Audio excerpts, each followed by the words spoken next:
Scott Bass. Hi, David. You're new. Are you in a new environment? I am. It's so hot in my garage right now. It's ridiculous. Well, we're recording, and man, dude, that is the news story of the day or the week. It's freaking outrageously hot. It is super hot, man. It's actually one of my stories. I don't know if you saw the thing that Michael C. put up on Stab. I didn't. Go ahead and open the show, and we'll get into it. Yeah, Guy. Welcome, everybody. The Spit Podcast. It is Wednesday, August 19th. Scott Bass, David Lee Scales with you here, talking surf spitballing. Scott, everybody was worried that you got canceled last week. Canceled? What do you mean canceled? Because of our anti-Brazil rant 2 weeks ago, and then last week we didn't record, and then this week we're off by a day. So I started getting a bunch of messages being like, did you guys get canceled? Does the internet hate you? What happened? Yeah, I know. I've got quite a few emails about that. I'm sure you do too. I don't want to beat a dead horse, but I mean, we can get into it. There's actually some very thoughtful replies, and I mean, we can get into it if you want. It's probably going to take up the entire hour. No, give me an overview though. Were they positive? Were they negative? Did people agree? Well, I got a couple from some people. I mean, they're really well written. I'd actually like to read them, but and then I got one from a longtime listener that kind of made me open up my eyes maybe a little bit to a different perspective on it. And he left me one of these Instagram messages with an audio recording, and it was good. It was good. So we have an abbreviated show today. We both have a hard out at about the hour mark. So maybe we get into those next week when we have more time. Okay. I'll give you one. Just because it's quick and it's fun. Somebody said regarding Brazos, I was living at Coolangatta and surfed D-Bod during the Quick Pro. I was sitting with Felipe, Miguel, and another Brazilian who fell off tour. The set of the day came in and they were reading to go on this drainer, but all of them backed off and simply let me have it. They easily could have taken it like Parco would have without a doubt. I was stoked. And I glanced back and I could see Felipe going upside down in the air on the left on his backhand. So I'm presuming it was a right that was coming to our listener. And he said, this was the first year of Felipe. So it really gave me an indicator for what he was going to do that year on tour. Dan and Ballina sent that. So that's a nice counter argument. Well, I got one that said, Scott, when it comes to Brazilians in the lineup, once again, you have been that senior guy who calls out the bad behavior, and we all breathe a sigh of relief and thank you for your courage in doing so. This is a rather long email. I'll just get to the bottom here. He basically says, here in Australia, and I suspect in California, and other long-established surf countries, surf culture has been taught and handed down from one generation to the next. And again, I mean, I need to read the whole email to really put it into perspective of what he says, but he's basically saying, thanks for saying what you said. Yeah. Awesome. Well, so the heat, dude, with this heat wave that we're experiencing, it completely slows down all productivity. Like, I can't function. I can't get the extra, like I try to leave the house to go for a run in the morning, and unless I leave before 7 a.m., it's really, really arduous. And my times are slower and everything. It's a nightmare. What's your heat story? It's so funny that you're a runner. You're basically a runner. Like, dude, I've put in over 100 miles a month for the last 4 months, I think. How would you identify yourself? Not as a surfer, for sure. That's quite liberating, isn't it? I mean, for the last month thankfully we've had a couple of south swells now in the last week or so. But prior to that, I was absolutely running way more than I was surfing. If somebody said, "Oh, David, you're the runner," would you cringe a little bit? Because when people go, "Oh, Scott, you're that surfer," I go, "Oh God."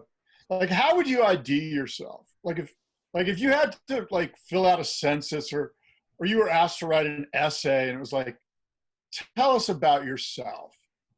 How would you do that? Like, would you say, "I'm a male, I live in Orange County"?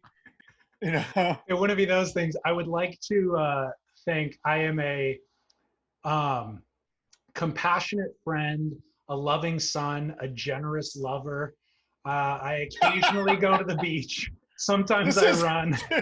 This isn't Tinder. Sometimes I run.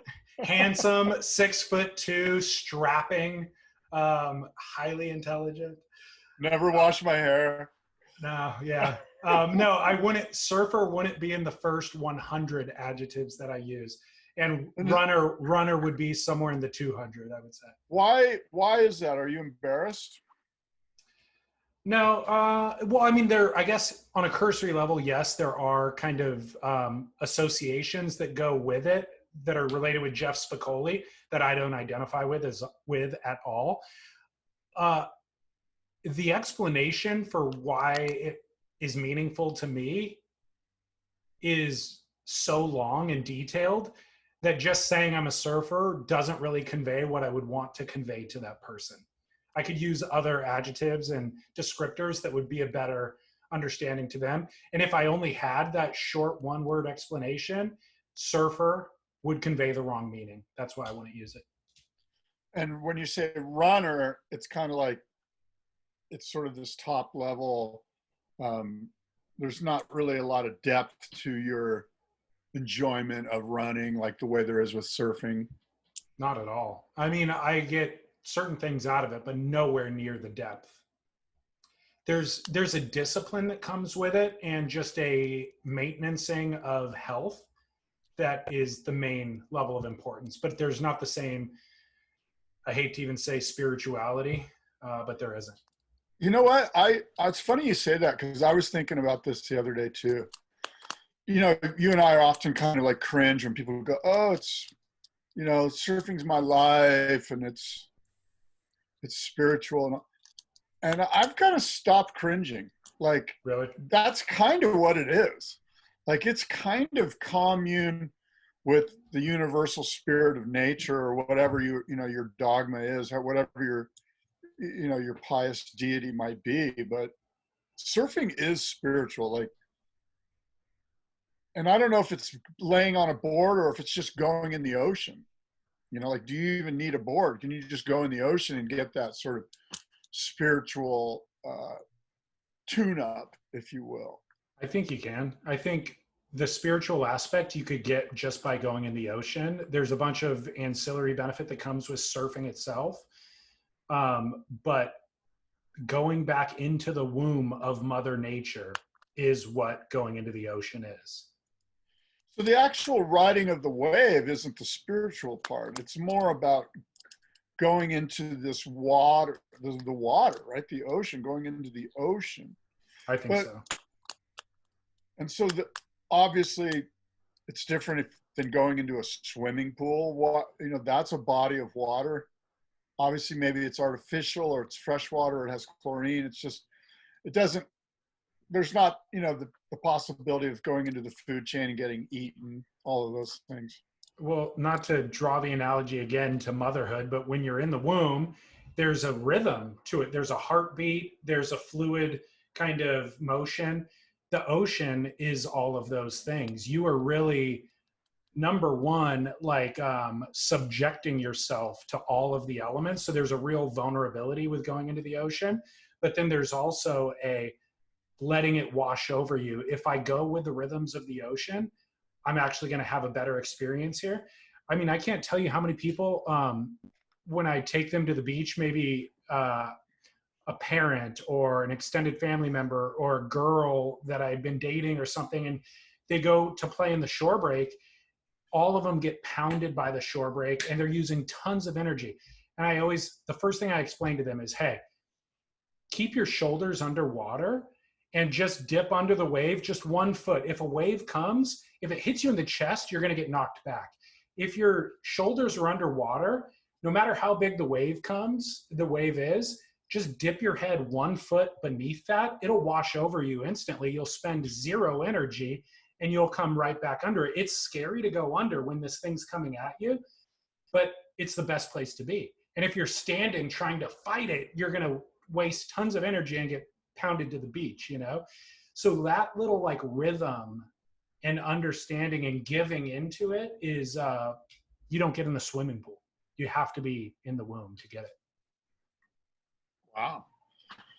That was like a primer for Kook University almost. You know what I mean? Totally. Well put. Yeah, they have to sit through that introduction if they're ever going to take Kook U. Right. It's the preface. It is. Hey, by the way, speaking of, I don't know, some of that stuff, I had a conversation, I actually recorded a podcast with Sterling Spencer after you and I talked about him. Oh, that's a whole nother thing that I got a bunch of shit for. Well, dude, your perception of him makes a lot of sense now after talking to him. Human beings are complex. And while he was surfing's foremost jester, he was simultaneously highly depressed and self-medicating that, doing drugs and alcohol. Part of the drugs and alcohol or that chaos is fueling all of the creativity. And he's in a very different place now. And I mean, you would not believe his energy. If you listen to 2 minutes of that conversation, you cannot reconcile him with the Sterling Spencer that you know. He's like low energy, contemplative, sensitive. And the other funny thing is he has really bad eyesight. And he told a story about seeing Kelly Slater at Rincon and Kelly saying what's up to him and Sterling just looking away because he didn't know who it was and he didn't even see the what's up. But later when he saw Kelly at CI, Kelly was like, what the heck, cool guy? Like, why do you think you're so cool? You make fun of me on the internet, then you don't even say hi to me in the water. And Sterling had no idea. So a lot of kind of what you weren't saying about him, but I was kind of what you were getting at, I think was made clear by all of that. Yeah, I'm trying to refresh my memory again. My take on Sterling was what? You used the word aloof, but you were not impressed. You're just like, I don't know. I got rubbed the wrong way when we were surfing together, which made me think he was like burning people and just like acting cooler than anybody else. But well, you know what? I kind of have bad eyesight too, and I'm also. Let me just say that my wife has suggested that sometimes I come off as aloof when actually I'm just I can't see worth a shit. Like I totally get it. People are like, I could see how Kelly's like, you big leagued me, Spencer. What's the deal? When he didn't really big league him, he's just like, I can't even see you. Like that, in fact, happened to me. Where was I? Oh, today. Chris Cote. I was at my storage, grabbing boards out of my storage, moving storage. And I hear this guy go, oh, is that the secret board stash or whatever? And I can't recognize the guy walking towards me. So I'm like, no, it's not, because I don't want anyone to know that my storage has got a bunch of boards in it or whatever. Right. And he keeps walking up to me and he goes, oh, it's me, Chris. I'm like, oh, Chris, sorry, my eyesight's so bad. I didn't recognize you. So anyway, I get the eyesight thing. That's a legit thing, like when you just can't see people, you tend to just kind of put your head down and don't make eye contact because you're like, you end up going, who is that? Well, what's funny, there's that creates an aloofness. And it's interesting that, so he was having some alcohol, maybe some drugs. I don't know what it was. You mentioned it. And, it sounds like he's really searching for God. That's what it sounds like to me. We didn't talk about religion, so I don't know. I'm not talking about religion. I'm talking about searching for God. Two different things. Okay. Religion's Jimmy Swaggart, Religion's Franklin Graham, Jerry Falwell Jr. Talking about searching for this well, I don't even know what it is, you know, like this universal spirit, this deity, Yeah. God being. And a lot of times I think people, it's been my experience that people that go on the alcohol and drugs, they don't know it, but they're actually trying to find some peace and some contentment in their life. And that seems to be the short-term solution to get there. Well, his, as he tells it, was related to the loss of his father and not addressing the grief that he was feeling. And so he's learned how to do that. Do you want to see my new puppy, by the way? Yes. Oh, Wow. this is Sophie. Oh, that is so great. Hi, Sophie. What a beautiful little dog. Sophie can't hear you, but she's a black lab mix. We adopted her at the rescue. She's unbelievably good, dude. Potty trained 98%. The problem is right before we were supposed to record, she stepped in her poo outside and then tracked it inside. So right at 4:00, I'm like cleaning up poo so it doesn't get worse. But for the most part, she's potty trained. She doesn't cry. She doesn't bark. She loves to cuddle. She's been chewing on something, man. She's got something in her mouth. Oh my gosh, you're right. Hopefully it was a chew toy, but she'll let me kiss her. She doesn't bite anything. It's crazy. Oh, that's so great. Oh, I'm so stoked for you. Dogs are the best, man. Speaking of searching for a higher power, that's so great to have that unconditional love of a dog. Is just awesome. By the way, I stepped in my poo before the show too, so tell Sophie not to, take it so hard. Are you using puppy pads? I'll do whatever it takes to not step in my poo, man. The old diapers are right around the corner for you then. Anyways, hey, it's funny how this whole, like, the podcast medium is perfect for making snap judgments. We have a story and it's best to have a hot take on the story and to make a snap judgment. But the more we kind of do that, we realize, we're just confronted by the complexities of people. So the Brazilian thing is a snap judgment. And by the way, stereotypes exist for a reason. They're really helpful.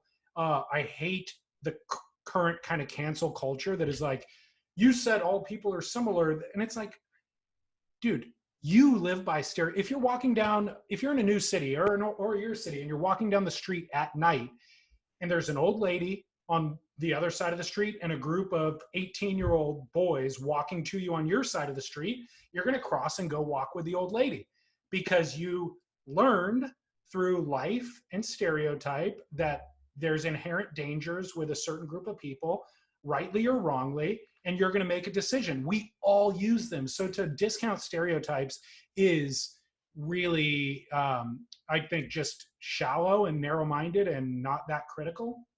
Anyways. Well, the other part of that is that people immediately go, oh, you're discriminating or you're racist or there's a big difference. There's so many nuanced layers of course. Look, I have some bias. I'll admit to that. We all do. Exactly.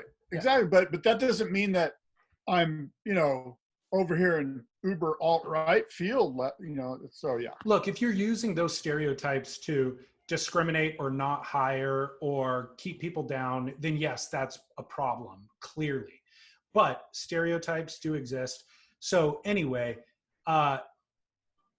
as we kind of go through these conversations, though, what gets highlighted is just that individuals are highly complex and they're often making decisions from a place of hurt.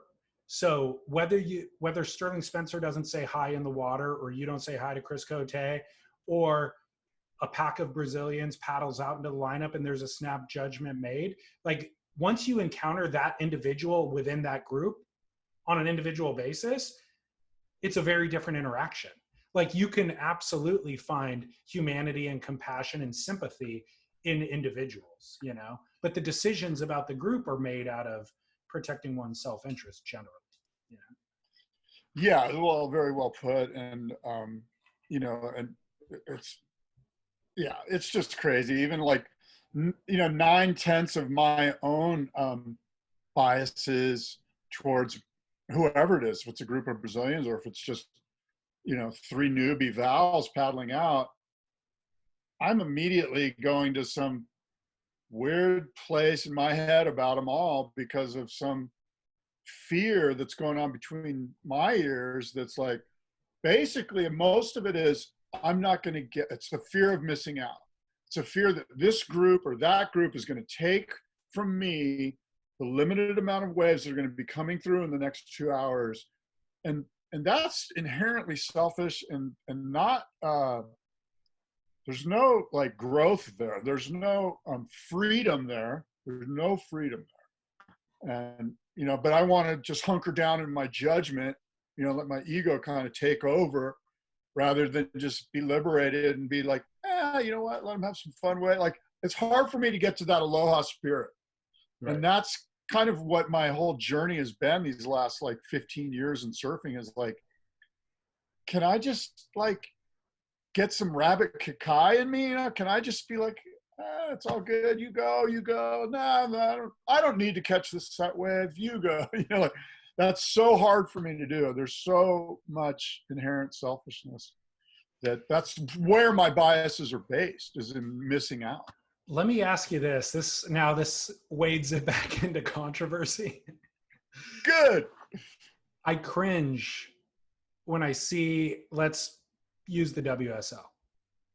When I see the WSL making statements about equality, or maybe Black Lives Matter, or any company for that matter, right? Black Lives Matter happens, and all of a sudden they're sending out emails, posting on their Instagram about these virtue signals when they never have before. And by the way, if you just go back into their catalog of models that they've used in their board shorts, none of those models were Black or people of color. At most, Hawaiian, you know? So they're hypocritical for making the statement, but that's not my point. My point is, surfing is anti-equality. Surfing is, F all of you, I'm here to get my wave. I don't care if you're a wealthy white male, middle-aged white male that runs a tech company. I don't care if you're a woman of color from poverty or anything in between. F you. I'm here to get my set wave. And so to kind of, for any of I don't know, surfing's kind of governing arbiters to proclaim like, oh no, now we're taking a position of unity and solidarity and justice for all and equal opportunities for everybody, is almost counter to the act of surfing itself. I understand why they want to do it from a business, but it's like, no, surfing isn't that. No matter who you are around the world surfing, it isn't that. It's all about me. Yeah, and you mentioned it last time. It's truly is a meritocracy, you know, and it's the one place we want to go and not have any of the other bullshit of society sort of clamp down on us, which is why we hate rules. Like the whole idea of Kook University, we kind of go, well, we're doing it, but we kind of don't like rules. I mean, the whole idea about going into this ocean that you mentioned earlier in this podcast is like to kind of like get in this rhythm of nature and just let, you know, the Darwinism take over. And so part of that meritocracy is, so this is a good thing, because if you are an impoverished woman of color, you can be the leader in the lineup. If you out-shred everybody and battle for the set wave, we're going to back off and let you go because you earned it, you know? And so I understand all of the social reasons why maybe the impoverished woman of color, or anybody else for that matter, might not have access to the beach and spend as much time at the beach and have as much opportunity and all that sort of stuff. I understand that. But I'm just saying, once you're in the lineup paddling for waves, none of that, your socioeconomic status, your skin color, none of that matters. It's just who can shred the hardest. Let me ask you or the most beautifully. Yeah. Speaking of meritocracy, where does equipment come into this discussion? Because there can be like a middle-aged white adult male on a stand-up paddleboard, and because he has the equipment to catch all of the waves, and he is catching all the waves. And oh, by the way, I've been that guy, and I have an 11-foot glider. I've got the equipment to catch all the waves. Does that mean that I'm the best surfer in the water because I'm the one that chose the proper equipment to outduel all of the other guys in the water? regardless of if it's Kelly Slater on a 5'10" who can absolutely, rip the snot out of me if we were doing some sort of competitive format. But as far as meritocracy, going in the water, who's the best? Where does equipment fall into that? Do we go, yeah, you know what, the stand-up paddleboarder that's kind of a kook, that has no style, that's basically falling on his face, but is just good enough to catch every single wave? Is that the winner? Is that the guy that deserves the meritocracy because he chose the right equipment to outduel us all? This is a great question. We need to really unpack this. I think there's an entire dissertation, a PhD dissertation could be written on this and this kind of metaphor. No, that person absolutely doesn't deserve. That person. And why is he catching all of the waves? Well, there's privilege. So using the metaphor, there's privilege that puts that person in an advanced position to get the resource. That doesn't mean that they're able to perform on the resource. So there now becomes a strata of, I don't think that thing that you're doing is actually hard to do. And if we all had an equal playing field, you couldn't contend with us. So I'm going to enact some retribution here and burn you on the third set wave that comes, and you took the first two.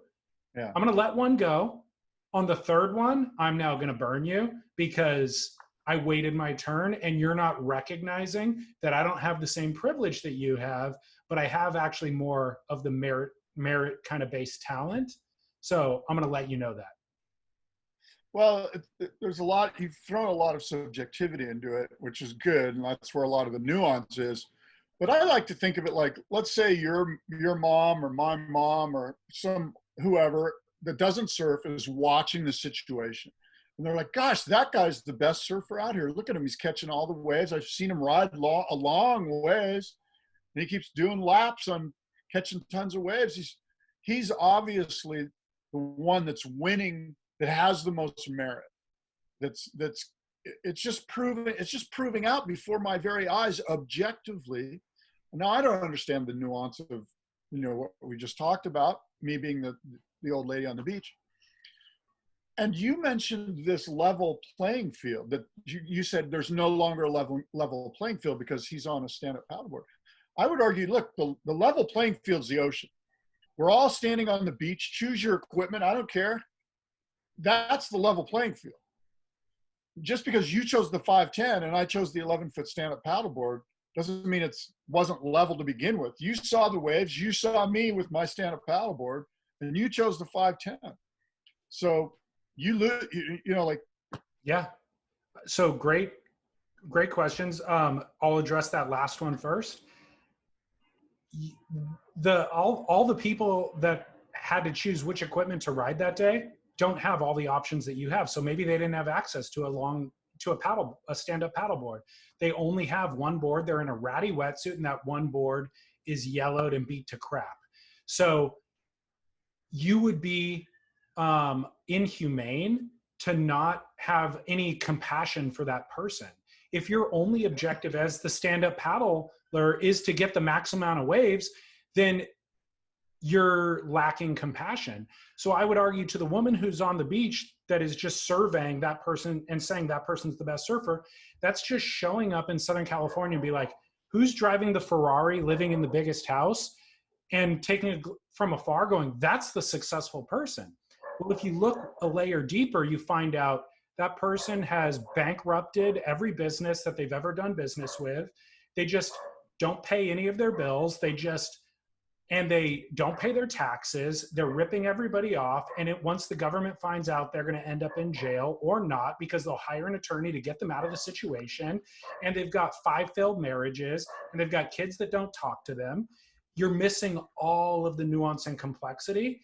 And so I think the kind of what answers all of these questions is you have to have humanity. You have to have compassion. You have to be able to look to the kid in the lineup who is wearing the ratty wetsuit, scrambling for waves on the inside, but he's then doing an air on him and he's riding the crappiest board. And you go, oh my gosh, like, I'm going to let one go for this kid. I'm going to call him into the set wave because, yeah, I could have my 10th set wave of the day, but I've had my fill. I'm full. he deserves to eat. That's what makes us different. Look, that's what makes America the greatest land of opportunity. Easy guy. No, I guess what I'm getting at is oftentimes I'll be the guy on the 510, you know, and there'll be like 3 dudes on their stand-up paddle boards. And I'll be asking myself, if we switch boards right now, they couldn't even catch a wave on my board. Exactly. And I could grab their stand-up paddle board and do pretty good. But they don't know that. I'm still losing as far as like the meritocracy question, as far as, you know, who's catching the waves. Yeah. Like if that's the determining factor of merit, is who's catching the waves, which I think it kind of is, at least on the. I don't think it's who's catching the waves. It's who's surfing the waves best. No, but to the stand-up paddler, he doesn't give a shit. Like, you know what I mean? Like the meritocracy does kind of have to have a real objective. There is no nuance in meritocracy. It's like the guy that's getting the waves obviously was the guy that has the most meritocracy. I think in this analogy, that stand-up paddler is the guy living in the $20 million home driving the Ferrari. Yeah, and you're right. He doesn't give a crap about the meritocracy, but I would argue, you know, the stand-up paddler isn't the one who's actually getting the most out of that experience. They're out there. Well, I'm not arguing that. Yeah. I agree with you. I'm just saying, like, you know, we started this digging this rabbit hole by talking about the concept of, isn't the ocean great? Isn't surfing great? That's why it's different. There is none of this woke, any of this. We leave all that social stuff behind, and we just go, and we're all equals. We're all equals out in the water. And meritocracy and the people that have put in the hard dues and the hard time are the ones that generally shine. But that's simply not the case a lot of times when you look at the equipment takes some of that away. It totally does. But I would also argue, I'm glad that you brought that initial point up again, because if the stand-up paddler actually does his job right, he never actually enters the womb. He cruises along the top of the womb and never actually experiences any of the benefit that we're even talking about. And he like does an ultrasound. He's like doing an ultrasound. Exactly. And you could continue that argument and be like, yeah, the body surfer has the most natural experience. That's a natural birth. There's not even an epidural. There's no coaching. There's just like a natural birth. That person's having the most natural experience. And I think that's actually true. This analogy is proving to be really, really true. Yeah, but I think we're kind of like, we've kind of got some mixed metaphors. I'm just trying to kind of, I guess, illuminate and excavate some of my frustrations as being, you and I and many of our listeners are good enough surfers that we can ride short boards. And there's, you know, 150 guys on 11-foot planks that with the leash on that couldn't even swim out there, but are not doing laps, but are catching waves that when there's only so many, especially the last month and a half. Yeah. You know what I mean? Like, it's like we claim that there's a meritocracy, but it kind of isn't. It kind of gets taken away by equipment. You know, it certainly does in Southern California. Like, we're surfing crowded spots that you could see from PCH. Yeah. And so that's why we're experiencing that. But make no mistake, if you paddle out at North Point, I was thinking that same spot. It's so funny that you said that. I was thinking North Point. Yeah, it's like that. The meritocracy is absolutely relevant. Yeah, you're right. It does. It does all shake out. Hey, real quick before we run out of time without actually talking about surfing. We have been talking about surfing. I love it when I don't ever have to look at these stupid ass notes that I write. I agree with you. I think it's a better show. I think listeners do too. I wanted to follow up though. Last month we introduced listeners to the Lazy Surfer app. Yes. Remember that? Anybody who's listening to this right now, download Lazy Surfer app. It is it's kind of a forecasting app, but it's kind of more importantly helps you log your sessions, and it aggregates your data to understand kind of and rate your sessions, by the way. So it aggregates your data to understand what wind, waves, tide, all that sort of stuff you like, and make suggestions based on that information for your future sessions and where you should surf. Bunch of listeners downloaded it. Nick from Lazy Surfer gave us feedback and was like, hey, I really appreciate your guys talking about it. I got a lot of new downloads, and you and I got a lot of feedback about it. A lot of it was positive. There was some concerns. One emailer said, you realize the Lazy Surfer is data mining for local knowledge. How do you like every Val with a dumb phone having access to this info at your local breaks? They give you the tools to log your sessions in detail, then use that info for whatever they think will make the most profit. Before flogging this product on your podcast, you should make clear to your clear to your listeners. Cheers. So valid concern from the listener. I sent that email to Nick at Lazy Surfer, and he said, hey, when you talked about it, I feel like you did make it pretty clear to your listeners that Lazy Surfer is in the data business. Maybe what wasn't clear enough, though, is that the data is only used to build a machine learning model. The data is not viewable in any form that would expose secret spots or automatically tell you what conditions were good at a specific spot. Also, users can opt out of the data sharing if they are worried, and you can find that in the settings menu and flip the switch. So good feedback from listeners. I appreciate that kind of critical glance, and also good feedback from Nick in clearing it up. What else is fantastic, though, is that we kind of have early access to stuff like this, and we can beta test it, and our listeners can beta test it. And based on some of the feedback that you and I gave Nick about social sharing your own specific session with a limited group of friends, he's enacted that since we talked about it. So super cool. It's free. The app is free. So why wouldn't you go use it and download it and start using it? Yeah, yeah. Hey, if I had to ask you, who's all time throughout history, who are your top 5 favorite surfers? Tom Curran, without a question, is right there. Kelly Slater, without question, is right there. John Florence. There was a moment in time, Chris Ward was high in that list for me. It's changed depending on the era. Dane Reynolds. When I was a kid, Taylor Knox, Kalani Robb had a moment there. But I mean, without a doubt, Tom Curran's at the top of the list. Okay, so Brendan Margison comes to mind. You didn't really go into like anything deep history-wise. Like you didn't come up with. I was shortboard era. That doesn't mean that you don't have, you know, your tentacles on the deep and rich. You said culture. Favorite surfer. Yeah, favorite surfers. These are guys I'm trying. When I think of favorite surfer, it was always somebody I was trying to emulate on my best day.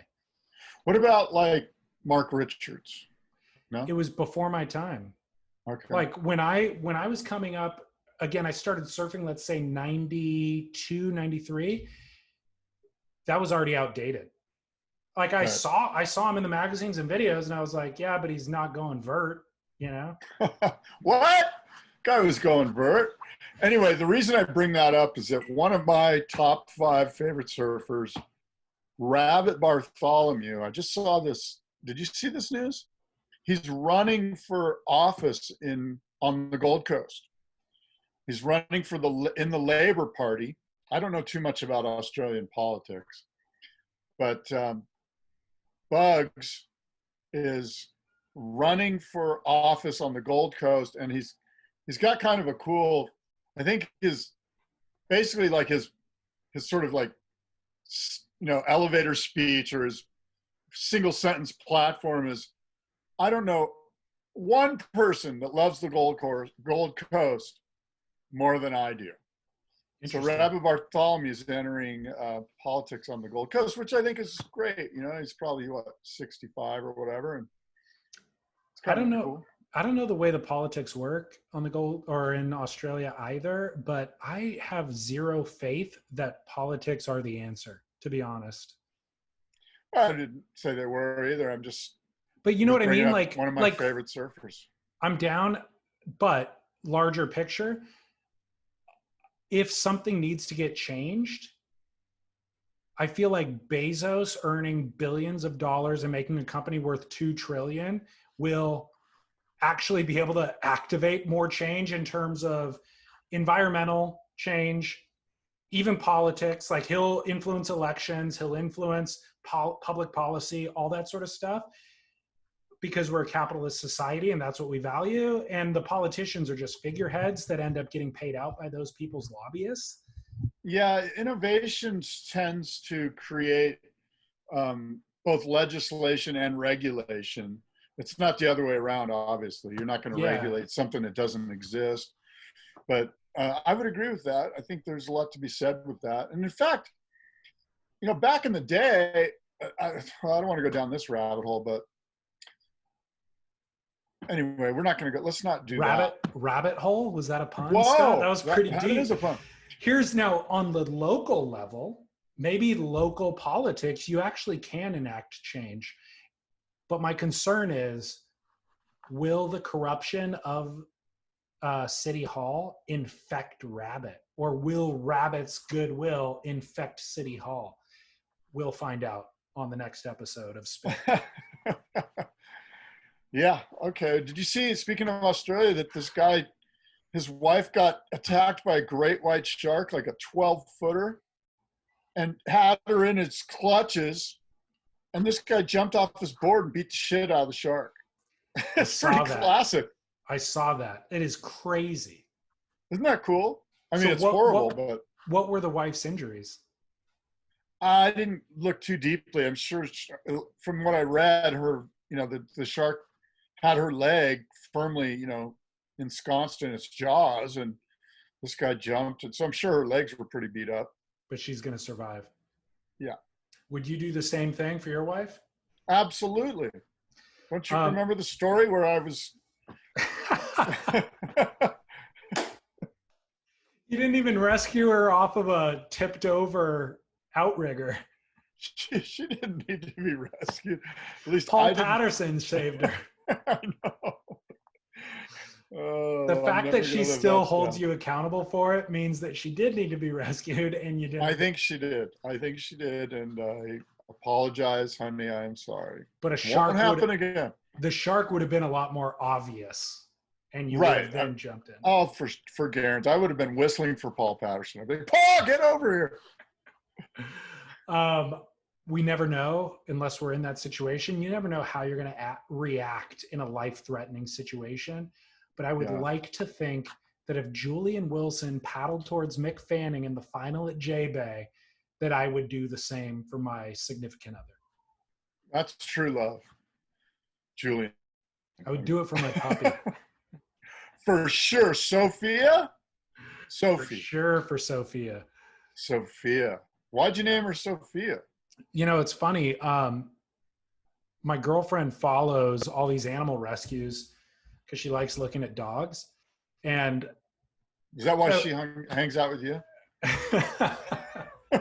That might have been your best zing that you've had ever in the history of shit. That was a softball, man. It really was. I had to hit that one out of the park. It really was. You earned it. So, you know, over the last few months, she'll just like show me on Instagram, like, hey, look at this photo of this dog. And I look and I'm like, yeah, whatever. It's cute. 1 month ago, she showed me a photo of a dog. It was like a Vizsla, I want to say, at a rescue. She just showed it to me for a split second while I was doing dishes. And I was like, get her. Like, let's get her. Just the look of that one look and I'm in. And that dog's name was Sophia. So I spent 30 minutes filling out the application, a couple of days like waiting, you know, biding our time, and they never returned our call. But then we got in the mode of like, well, shoot, are we looking for a dog now? And so we spent about a month looking, but that initial dog with the name Sophia was already embedded in our head. So when this litter of black lab puppies came up, they were all named after the Flintstones. There was Bam Bam, there was Pebbles, and this one's name was Daisy. And Daisy. We went and spent time with her, and we were like, Daisy fits, but we're already committed to Sophia as a name, and Sophia worked for her. So we stuck with Sophia. All right. So that's the story. I just don't remember a Daisy in the Flintstones. But whatever. What was, I mean, I guess I didn't look it up. What was their neighbor's wife's name? Betty? Barney and Betty? Barney and Betty? Rubble? I don't know. The Rubbles were the main couple, right? Oh, were they? Fred Flintstone. Fred. Oh, Fred, that's right. And it was Fred and Wilma and Barney and Betty. Okay. I don't know then. I thought it was a family of Flintstone characters. Maybe Daisy wasn't. Who knows? I don't know. Her name was Daisy, though. At any rate, we were committed to the name Sophie. All right. Well, dude, in other news, what do we talk about? I mean, there's so much that's happened in the last 2 weeks. The stumble at the ranch, the WSL botched the feed. They misspelled Kanoa Igarashi's last name on his jersey. I mean, it was a complete debacle. Bob Hurley's founded the Kandui LLC. They bought Simple Shoes. John Florence is launching his own clothing brand under the LLC's umbrella. Where do we go? What do we discuss?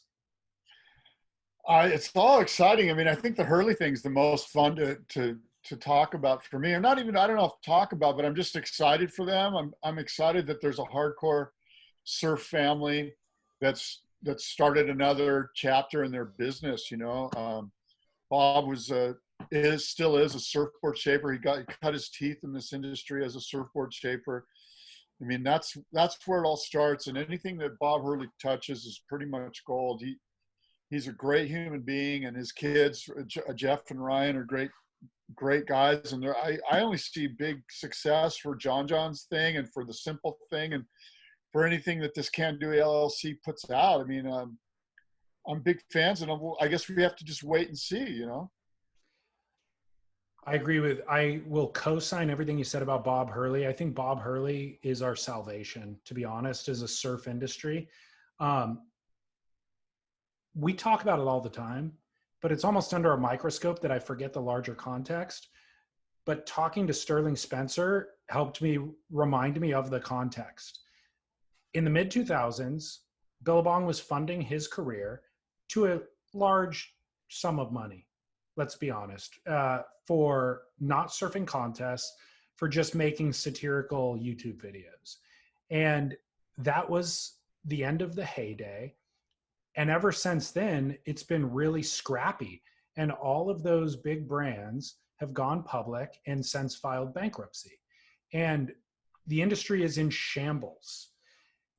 And part of what made Sterling's thing so sharp was that there was core surfers. Taj Burrow. You don't make fun of Taj. Kelly Slater, you don't make fun of Kelly, because these guys were so core and they're insulated by this industry and nobody makes fun of them. So for somebody to send a spear through that industry and skewer them had never been done before. But in a very short 10 years, there's no more of that insulation. The internet, everybody makes fun of everybody, so it's all free game, but there's no core anymore. The core is gone. And so Bob, for all the reasons that you explained and more, let's go back to giving an extra $100,000 to the winner at the Hurley event, at the lowers comp, you know, adding an extra $100,000 to the US Open. Nathaniel Kern won 1 year and earned $30,000. Brett Simpson won the next year and won $100,000. Nathaniel Curran's kicking himself. Like, God, why didn't I wait to peak next year? Like, but Bob Hurley, nobody was pressuring him to do that. He's done that on the public level. And then on the personal level, hiring and investing in employees 20 years ago that he kept on, that maybe didn't have an MBA from an Ivy League school, and just investing in them. And they perform. And turns out they perform better than MBAs from Ivy League schools because they understand the core. They understand this initial concept that I'm talking about that the MBAs don't understand. So as he's kind of sold his company, let's be honest, probably cashed out, everybody kind of on that level, probably cashed out, and they're at the point where they don't really need to work. But they see this opportunity to where the industry needs a core again. There is a core that exists with people who are going and surfing every day, and then they want to rally around something, and they deserve to, and they deserve to have the best product at a reasonable price available retail or through whatever. So they're going to do that because they're not ready to not work. They have all the experience. They don't need a giant paycheck, so they're willing to do it. That really seems to be the ethos of this company, and probably John's ethos at this point too. So I feel like they've proven through decades of work experience and blood, sweat, and tears that their hearts are in the right place. So I believe that they'll do it rightly, but more importantly, there's never been a riper time. Like as a business opportunity, there's never been a more level playing field where the incumbents in the industry have their pants down right now and they're fledgling to figure out what's what. Hurley's making inflatable toys for pools at this point, and the other companies have replaced their core employees with people who don't know what's what. And they can step in and fill a giant void, and not only fulfill what the consumer wants, they can actually probably execute a pretty amazing business. Well, that's what I was going to get at, was that first and foremost, that's why you start a business, is to make money. And there's nothing wrong with that. You and I do that, and many, many others. And that's what we live in. It's a capitalist system, and it's a good system. So this idea that they've got nothing better to do, so they'll just start another company because the industry's lacking, I don't think that's their motivation. I think their motivation is, I mean, there might be some to that, but and you mentioned a phrase when you were talking there, something along the lines of, the industry's really lacking, like a core company or whatever. And it got me thinking about Patagonia. Because my question to you is going to be, what's right now today the most quote unquote core company in the surf industry? And I was thinking there's got to be some surfboard makers that fall in there. And then I was thinking Patagonia. And the reason is, and this speaks to Bob Hurley, is Patagonia is authentic. Like, exactly where that guy stands, and he's never wavering from it. And in fact, he backs it up. I mean, he backs it up from the way he treats his employees, to the monies that he puts into political campaigns, to the way that he sources materials so that his company can make money and do it according to him the right way. And that's authentic. And that's why, to me, Patagonia is probably the most core company in the surf industry, because they're the most authentic. That's what I'm getting at. The most authentic. And Hurley has always been authentic, based on the people that you mentioned, the people that company has hired throughout the last 25 years. I fully agree. And I think that all those things are going to be the main reason that John's business succeeds, is because of his authenticity as a surfer, and he's transitioning kind of into that sailing world. That's certainly what will make Bob successful. The one caveat I would argue, though, is that Patagonia is an authentic climbing company. They've had success in surfing, but they're not a surf brand. They're a climbing brand first and foremost, because of his authenticity. I don't think that matters anymore, though. Like, that used to matter, but now, you know what surfers are looking for? Authenticity. Yeah. And if you're authentic, it doesn't matter if you're in this space or in that space. Well, surfers are also they have a lot of varied interests. So it's not me as a surfer. I also do a bunch of other outdoorsy things, and so that's why Patagonia fits into my life. But so for the consumer, everything you said makes sense. But if you and I were to classify quote surf brands, I would say that Patagonia falls outside of a surf brand, but it has a category extension into surfing.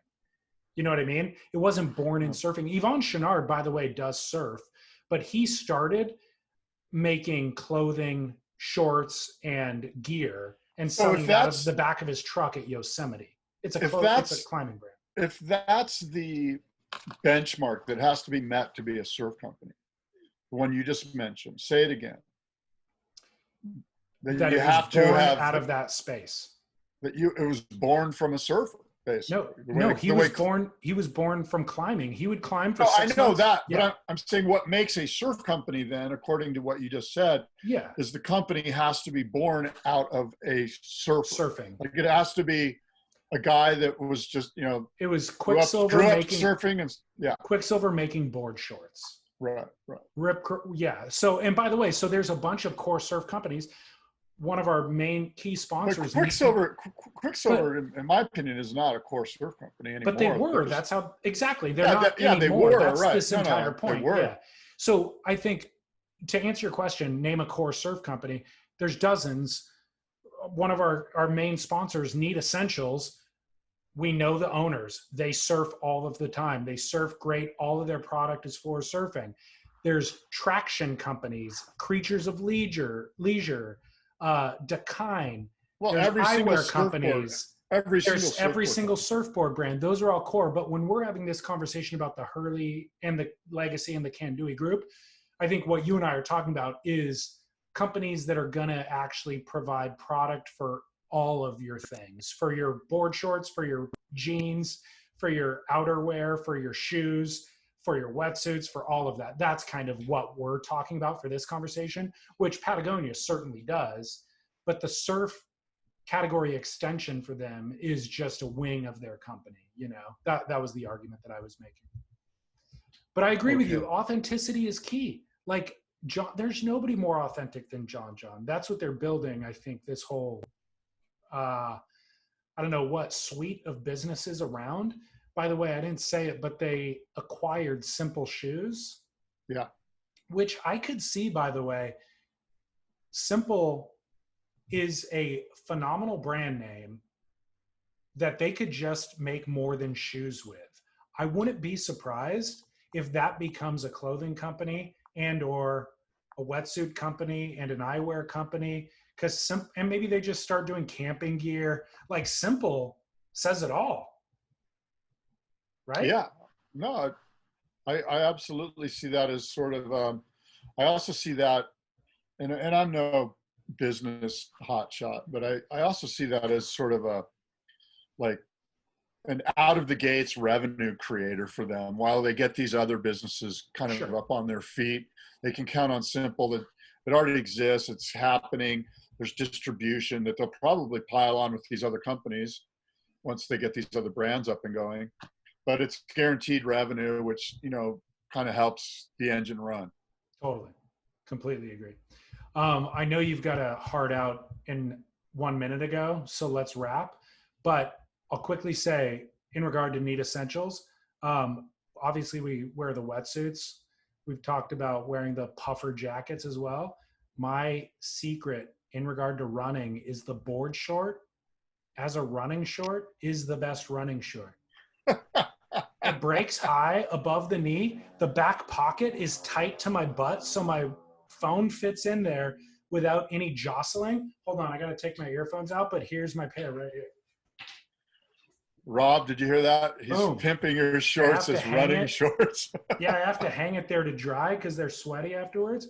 But these are the olive color. Look at that color. Scallop leg. Actually, yeah, these are the scallop leg ones. These things are legit. I'm all about it.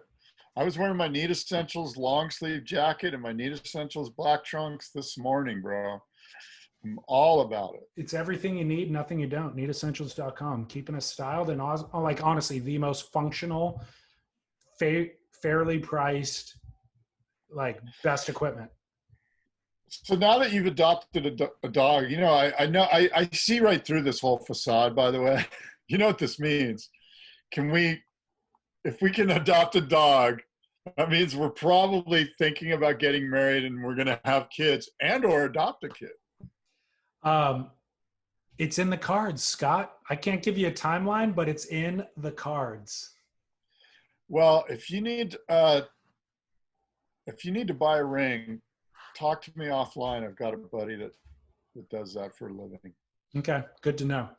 Yeah. My must-see moment is Solly Bailey's video by Morgan Mawson. Solly Bailey was on tour last year. Nothing was that impressive that I saw of him surfing competitively. However, this edit outshines everything combined that he did last year. His surfing's fantastic, but also Morgan Mawson is a real auteur behind the lens of still photography and of, as a filmmaker. Everything he does looks great. I think he's discerning about who he'll work with and what conditions he'll work in. So he's going to kind of give himself the best raw materials to work with. But it's a beautiful film, and Solly Bailey reasserts his relevance in our non-competitive COVID year. You know what? As we wrap up, we have to next week talk about the Brazil thing. A lot of weird stuff happened in Hawaii. The COVID thing's going through the roof. They reclosed the beaches. You can still surf, but the beaches are closed in Hawaii. That does not bode well for the WSL in October, November, December.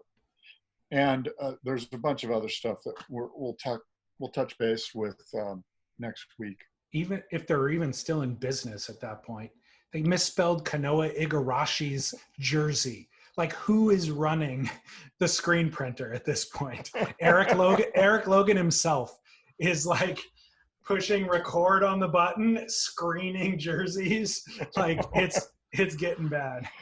And my Duke is Mick Fanning, who just gave birth. His wife or his girlfriend just gave Mick Fanning was pregnant.